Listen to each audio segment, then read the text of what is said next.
بالعلم ألا ترى أن العلم رفعة. Ça, c'est pour vous, arabisants, que vous devriez aux musulmans, dans votre foi, dans cette démarche, que vous avez du mal à accepter, ceux qui suivent cette étude-là, qui, bien fondamentalement, est reconnue par le Coran. Et vous avez dit un hadith, nous allons rentrer dedans, que le prophète Mahomet, donc le prophète de l'islam, qui est né en 571, nous parviendrons à Mahomet, le prophète de l'islam.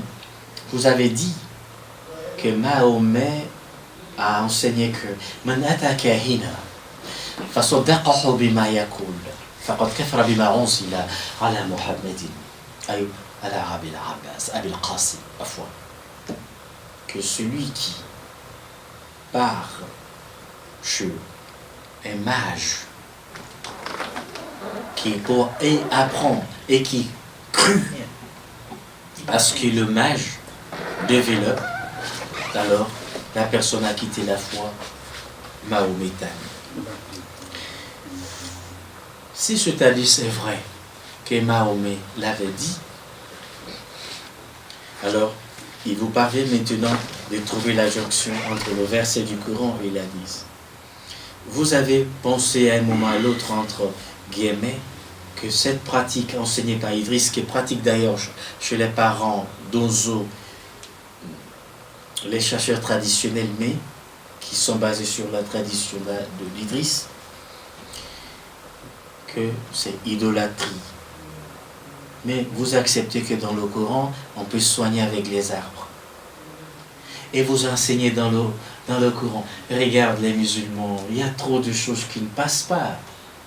Il va falloir que vous et Moufti entrez en ligne, essayant de se faire comprendre un peu sur des choses. Est-ce qu'avec des arbres on peut se soigner? Oui, le Coran, vous reconnaissez. Est-ce que professer les mots sous quelque chose ou envoyer, expédier le mot sur un élément, ce que vous appelez soit incantation ou invocation, nous aurons le temps aussi d'entrer entre les deux. Est-ce que cela, Mahomet ne l'a pas fait? Vous avez dit qu'il a cité des mots dans l'eau pour quelqu'un. Et ce traditionnaliste malien, le chasseur que vous appelez Dozo, et qui vous avez point commun avec lui, sauf que vous portez des habits qui viennent de l'étranger, et que eux, ils portent les habits de vos mêmes ancêtres communs. Et le problème s'installe entre vous. Mais pourquoi? Nous allons parvenir à cela. Il y a énormément quoi à dire. Mais le fondamental, c'est que vous admettez dans le tafsir, wa tafsir mufrad tafasir, wa tafasir jamu tafsir. C'est paradoxal dans vos tafsir, interprétation de Coran ou traduction de Coran. Vous reconnaissez tout ce qu'ils font. Employer les arbres, les plantes. Vous reconnaissez. Vous avez même un livre que vous appelez Tibul Anbiya. Médecine des prophètes. De la prophétie. Alors que celui qui a enseigné cela est aussi prophète et vous l'admettez. Mais ils sont parmi vous. Vous avez du mal à comprendre. Assoyons-nous et discutons. Et certainement, à mon avis, avec un peu de grandeur d'âme et de ce que vous appelez al-thaqafa, la culture, nous parviendrons et vous parviendrez à trouver un juste milieu. Le haram ici est trop mince. Peut-être vous allez dire que bon voilà un islamologue vient et dit bon voilà, les Dozo, etc., vous avez des points communs, mais il cite non des images, ce que vous appelez Joe, alors que Joe même dans votre langue bambara veut dire preuve. Et le mot iman veut dire preuve. C'est pourquoi je vous ai toujours dit, quand vous dites euh, ayez peur de Dieu. Dieu n'a pas besoin que vous ayez peur de lui. Ça, c'est notre sujet. Mais alors, Idriss a enseigné cette science-là. Et, comme je dis, invoquer autre divinité hors de Dieu n'est pas permis chez les chrétiens, chez les musulmans. Sauf que vous-même, entre vous et les chrétiens, il y a encore le problème sur la Trinité. On va y parvenir. Mais vous, entre vous musulmans et les dozos, vous avez tellement de points communs que je n'arrive même pas à me situer, tellement la différence est fine, est mince, est légère, que vous n'arrivez pas à composer. C'est étonnant. Vous connaissez, vous avez même prophète. Et vous reconnaissez les plantes avec qui ils ordonnent assez leur guérison, leurs travaux. Et vous aussi, vous travaillez cela. Maintenant, où est le problème? Peut-être un jour on va vous écouter. On va aussi eux-mêmes les écouter. Et voilà qu'Abraham maintenant arrive à Mésopotamie. Ici, il prit l'âge, sa femme également. N'ayant pas disposé d'enfants, alors venant d'Égypte,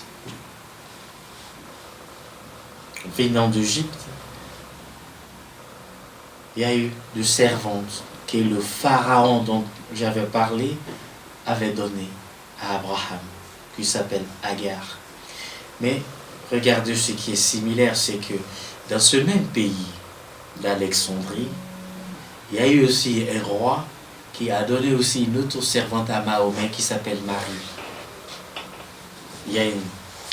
Je vais tenter simplement d'ouvrir une petite brèche et fermer tout de suite. Mais Abraham prit la servante par ordre de Saraï, qui devient Sarah, pour femme, pour épouse. Et Agar, que vous appelez Hajara, et attention, le mot Hajara est arabe. Est-ce qu'elle s'appelait Agar? Est-ce qu'elle s'appelait Agar? Agar et Hajar. On n'est pas en train de dire non. On est en train de susciter le point de réflexion. Alors,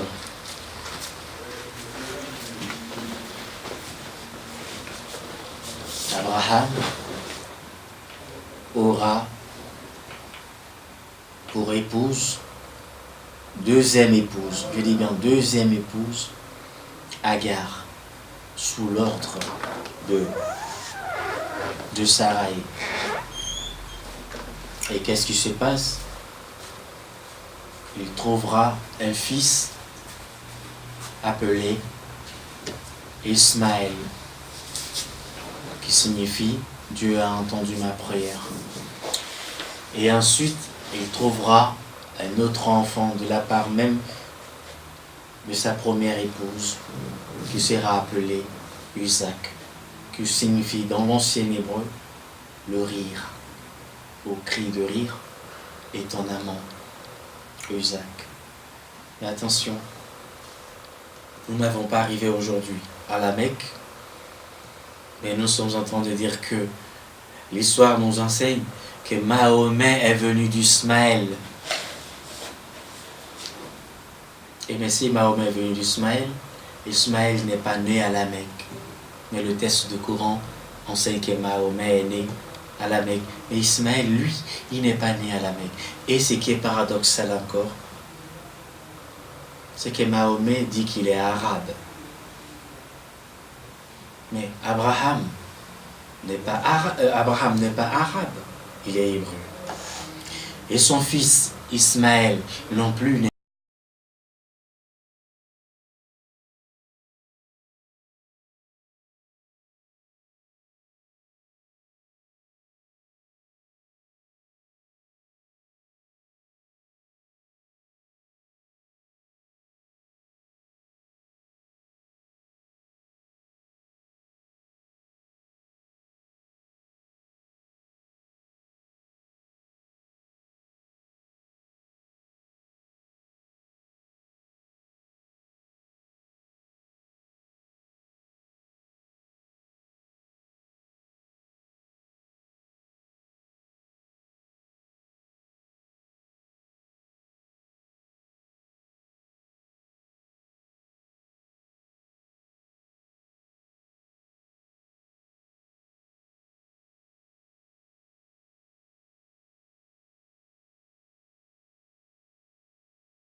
beaucoup d'autres. Ya bani Adam, khudhu zinatakum 'inda kulli masjidin. Vous le lisez.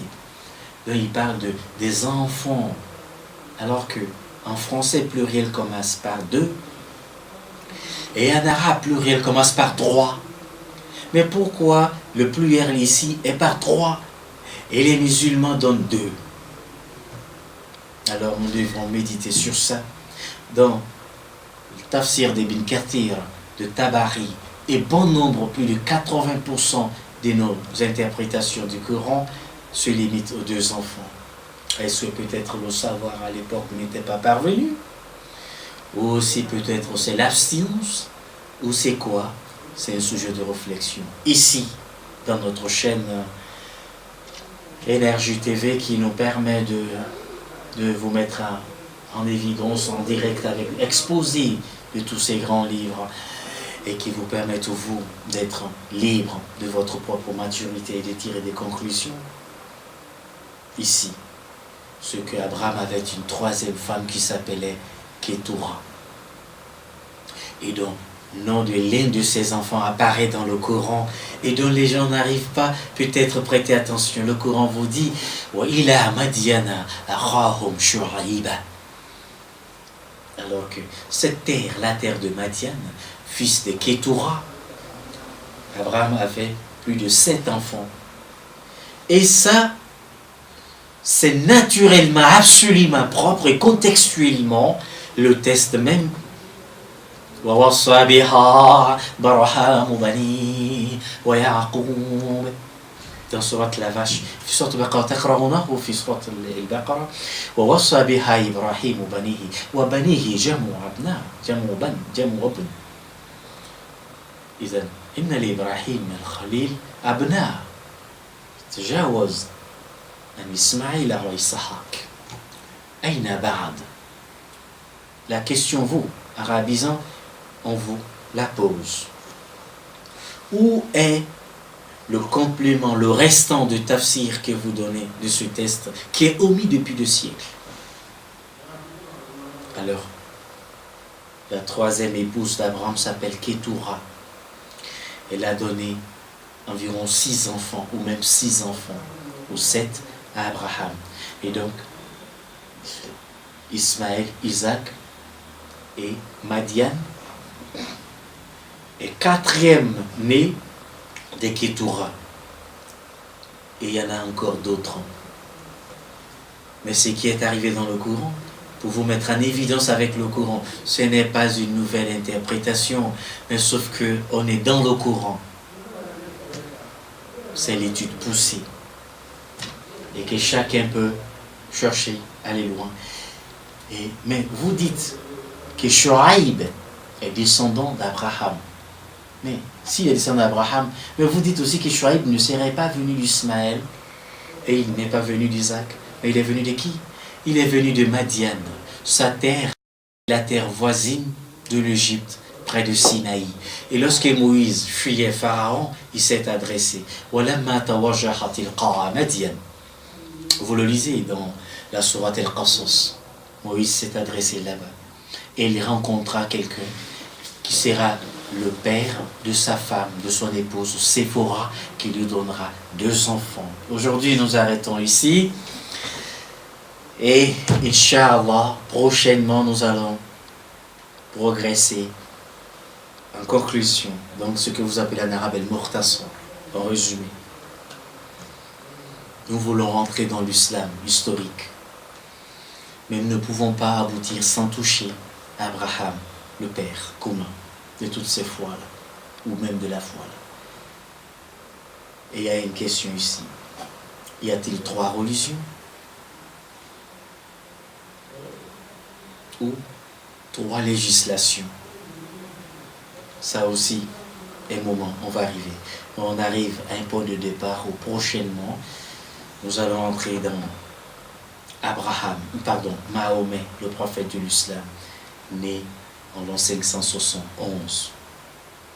Et donc il y aura le titre des prophétas, pas prophétie, prophétas, attention. J'entends beaucoup de gens parler des prophéties de Mahomet, on parle de prophétas de Mahomet. La différence entre prophétat et prophétie. Prophétie, c'est quand Mahomet, déjà prophète, va donner des prédictions et quelque chose qui viendra dans le temps. Ça, c'est la prophétie de Mahomet. Mais lorsque c'est Dieu qui ordonne à Mahomet d'être prophète, ça, c'est prophétat. Ce n'est pas prophétie. Ces mots-là, il faut y prêter attention. Donc nous allons rentrer dedans, les mots dans le domaine, nous les mettrons en évidence. Prochainement, prochain numéro, c'est Ismaël, grand-père d'Abraham. Attention, Ismaël s'est marié. Il a eu 12 enfants. Nous leur donnerons les noms de ces 12 enfants et de quelle famille il s'est marié. Il s'est marié avec une femme de la tribu, je dis bien, de Juda, le frère de Jacob. Le frère de Jacob. Le frère de Jacob a deux noms, d'autres parlent de Juda, etc.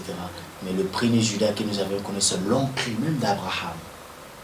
On va rentrer dedans pour mieux mettre en évidence l'origine d'expression Juda et judaïsme. Maintenant, en conclusion, Abraham est prophète. Ceux qui se réclament ces forces-là et ses enfants, il n'a pas que 2 enfants. Cette interprétation qui donne à Abraham 2 enfants, le Coran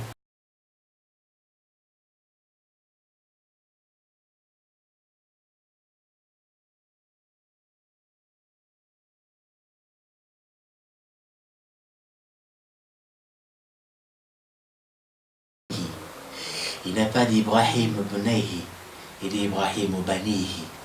Et s'il dit Banihi, alors manifestement, il y a Ismaël, Isaac et Madian dans le Coran. Dans le Coran, il a 3 enfants. Voilà, ce n'est pas des nouveautés, c'est des études poussées. Voilà, nous saluons ceux qui nous permettent de nous exprimer sur ces chaînes. Et nous saluons cette production purement simplement de l'énergie TV, ces équipes, ces intelligences mises à la disposition pour que ces chroniques-là, parce que c'est profond et c'est beaucoup, hein, on va parvenir jusqu'à la colonisation, jusqu'à l'événement de 1925 plutôt, Mustafa Kemal Atatürk en Turquie, la fin de Khalifa et la tombée aussi d'Andalous, Khalifa au niveau d'Andalous, en passant par l'Espagne et une grande partie de la France fut islamisée, et comment c'est parti se chuter entre les chrétiens musulmans, cohabitation, les falachas, les origines juives, etc. Maïmouni, vous lisez très bien dans cette théologie Maïmonide, le grand Rambam, que nous aimons beaucoup, et Maïmoun, il y a Maïmonide, il y a Maïmoun, il y a Rambam. Mais tout cela, nous parviendrons à cela. Il y a Yacobite aussi, que vous essayez, vous lisez dans le texte. Tout cela là, donc c'est tout de chroniques en cours. La production vous salue et vous remercie beaucoup de votre attention. Le mobile de ces chroniques, ça les permet d'aller en symbiose entre toutes les pratiques religieuses dans le pays. Que Dieu bénisse la République et que Dieu apaise davantage les cœurs. C'était la production de l'Énergie TV. Merci beaucoup.